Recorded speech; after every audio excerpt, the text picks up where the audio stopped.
সেই জুলাই কবে স্ববর্গীয় আর মবর্গীয় গালিতে পরিণত হলো আমি তো ঠিক বুঝতে পারলাম না।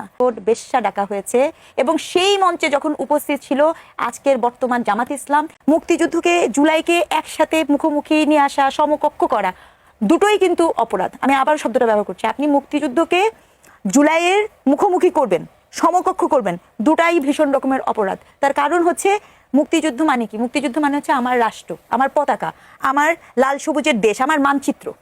আমার মানচিত্র, আমার পতাকা মানে হচ্ছে আমি অস্তিত্ব। আমি এখানে বসে আছি, আপনি বসে আছেন, আপনি পৃথিবীর যে জায়গায় যান আপনি বাংলাদেশী। এই পরিচয়, এই পরিচয়ের সাথে কিভাবে কোনো আন্দোলন, একটা রাজনৈতিক একটা দেশের আরো সামনে আরো অনেক অভ্যুত্থান হবে, আপনি লিখে নেন। আপনি বেঁচে থাকতেই দেখবো হয়তোবা সামনে আরো এরকম অনেক আন্দোলন। আমাদের রাজনৈতিক নেতারাই তো বলছেন যে আবারও ফ্যাসিবাদের পদধ্বনি শুনছি। তো ফ্যাসিবাদ যদি আবারও জাগরণ হয়, আবারও তো তাহলে আরো একটা গণঅভ্যুত্থান হবে। গণঅভ্যুত্থান তাহলে কি তখন সেটা 2.0 থেকে 3.0 মানে এইভাবে এগোতে থাকবে? না না না, গণঅভ্যুত্থান, শুনেন, গণঅভ্যুত্থান, আন্দোলন, সংস্কার আন্দোলন, এগুলো একটা যে কোনো রাষ্ট্রের একটা ধারাবাহিক প্রক্রিয়ার অংশ। মানুষ সেখানে অংশগ্রহণ করবেন, মানুষ প্রতিবাদ করবে, এটাই তো স্বাভাবিক। যে দেশ বৈষম্যের এগেনস্টে কথা বলেছে, যে দেশ 71-এও বৈষম্যের এগেনস্টে কথা বলে স্বাধীনতা অর্জন করেছে, সেই দেশ তো বরাবরই বৈষম্যের এগেনস্টে কথা বলবে। কিন্তু আমার দুঃখ হচ্ছে ওখানে আপনি জুলাই আন্দোলনে প্রথমেই বলেছিলেন কোটা না মেধা, মনে আছে নিশ্চয়ই আপনার? জুলাই আন্দোলনের আজকে যত তারিখ, এই সময় ওই 2 বছর আগে আন্দোলন চলেছে বাংলা ব্লকেট, ঠিক আছে? আপনার জুলাই আন্দোলনে ওই সময় কত চমৎকার শব্দবন্ধনী ছিল, বুকের ভেতর অনেক ঝড়, বুক পেতেছি গুলিকর। সেই জুলাই কবে স্ববর্গীয় আর মবর্গীয় গালিতে পরিণত হলো আমি তো ঠিক বুঝতে পারলাম না।